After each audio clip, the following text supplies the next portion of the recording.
안녕하세요. 산야서 동의보감 컨설턴 약초TV입니다.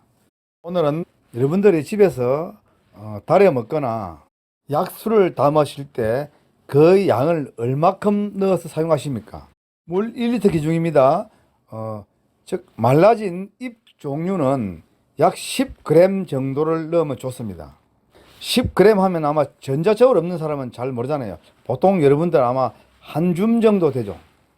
그리고 열매나 잔가지, 또 나무의 줄기 이런 것들은 주로 약 40 내지 50g 정도 넣으면 딱 알맞습니다. 사실 물 1리터에 40 내지 50g 정도는 나무 손가락 정도 되는 두께의 나무 동가리 한 두 개밖에 안 되죠. 어떤 분들 집에 물 달여 먹을 때 혹시 냄비 뚜껑 열어 보시면 아마 삑삑하게 가득 집어 넣어 가지고 끓이는 분들 계시죠. 과유불급입니다. 진하게 먹는다 그래서 몸에 좋은 것이 아니고요. 아주 강하게 진하게 들어온 것은 인체는 전부 다 배출이죠. 오히려 연하게 조금씩 자주 먹는 게 더 좋고요. 자, 그리고 약술을 담으실 때는 어떻게 담습니까? 시퍼런 거 생것 그대로 와서 그냥 술에다가 풍덩 하면은 약술 되는 줄 아죠? 물론 술은 되겠죠. 그러나 맛 좋은, 약효 좋은 술은 안 됩니다. 그리고 어떤 분들은, 잘 모르는 분들은 마트에 가면 혹시 빅소주 이런 거 보셨어요? 아주 강한 독주를 가져와서 그것이 담더라고요. 그 빅소주, 즉 30도로 35도 술은 물이 흥건한 배나 포도, 딸기 이런 그런 종류 과실주 담는 술이지 이 약술 담는 것은 아닙니다. 물론 제가 집필한 산야초 가정 백과나 한국인의 약술 또는 발효와 생활 이 책에 보면은 이런 내용들이 상세하게 나와 있습니다. 자, 약술을 담으실 때는 되도록이면 잘게 잘라 햇볕에 바짝 말리는 게 좋습니다. 그리고 약술을 담아야 할 용기에 약 50% 미만으로 재료를 넣으십시오.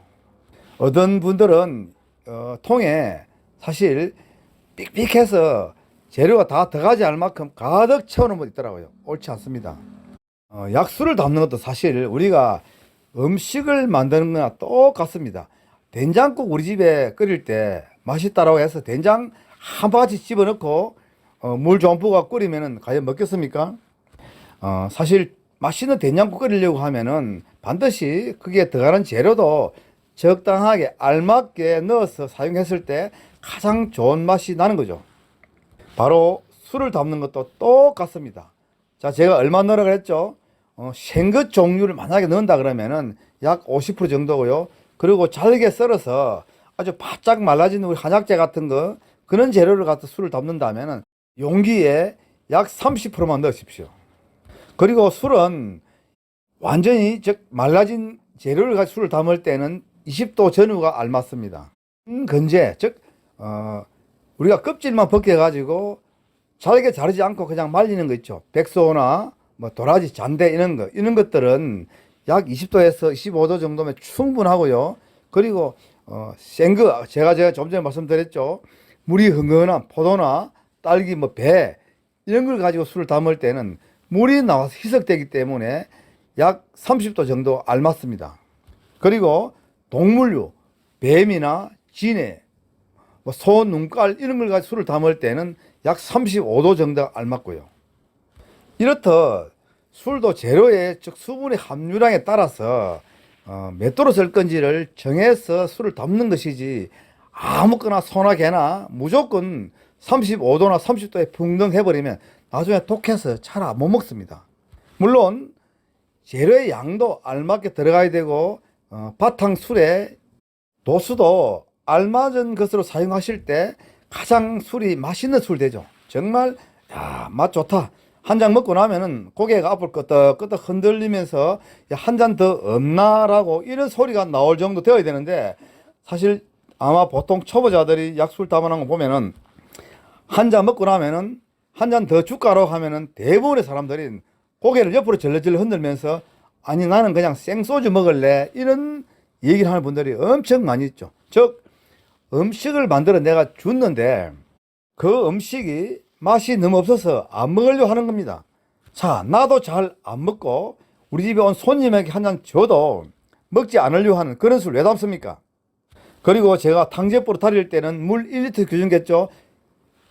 잎 종류는 약 10 내지 15g 정도가 아주 알맞고요. 열매나 나뭇가지 뭐 이런 걸 종류는 약 한 40 내지 50g 정도를 넣고 은은하게 달여서 그 물을 조금씩 자주 드시거나 또는 식후에 한 잔씩 드십시오. 사실 식후에 한 잔보다는 조금씩 자주 드시는 것은요, 인체에 흡수가 엄청 빠릅니다. 그리고 아무리 좋은 몸 비타민이나 뭐 이런 것도 한꺼번에 일정량 이상은 인체가 흡수하지 않습니다. 전부 다 배출이죠. 즉 과한 것은 모자람보다 오히려 못합니다. 과유불급 아시죠? 더 우리 주변에 있는 풀나무들 많지 않습니까? 자, 그런데 말리는 것은 기본입니다. 되도록이면은 술을 담거나 달여 드실 때 잘게 자른 후 말려서 사용하시는 게 가장 기본 법제하는 방법이고요.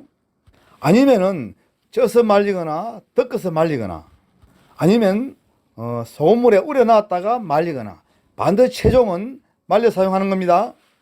자, 이렇듯 우리가 사용하는 기본을 여러분들이 알아두셔야 바로 인체에 바로 보약이 되는 겁니다. 산에서 채취한 거 이게 독이 얼마나 있는지도 모르고 그냥 냄비에 한 냄비 넣고 푹 끓여서 그 물을 드시는 것은 오히려 약보다는 독이 될 확률이 더 높습니다. 그리고 약수를 담을 때도 제가 말씀드렸죠. 반드시 잘게 잘라 말려서 담아야 되는데 시퍼런 거 그냥 병에 가득 집어넣고 독주를 부어 그냥 마시면은 약이 아니라 그것은 반드시 독입니다. 술 잘 담아 드시면은 최고의 보약이 될 거고요. 또는 대충 담아서 과음하시면은 약이 아니라 독주죠. 여러분들께서는 과연 독을 드시겠습니까? 약을 드시겠습니까? 이러한 한방 상식 또는 우리가 민간조법에서 마찬가지죠. 이런 기본적인 거 꼭 알아두셔야 합니다. 어쩌면은 제가 매일 말씀드리는 어떤 약초가 좋다, 어떤 약초가 좋다 이런 얘기보다도 이것보다 더 중요한 내용은 없습니다. 아직도 큰세상 약초TV 구독이나 엄지척 즉 좋아요 누르지 않으신 분은 지금 꼭 눌러주시길 바라고요.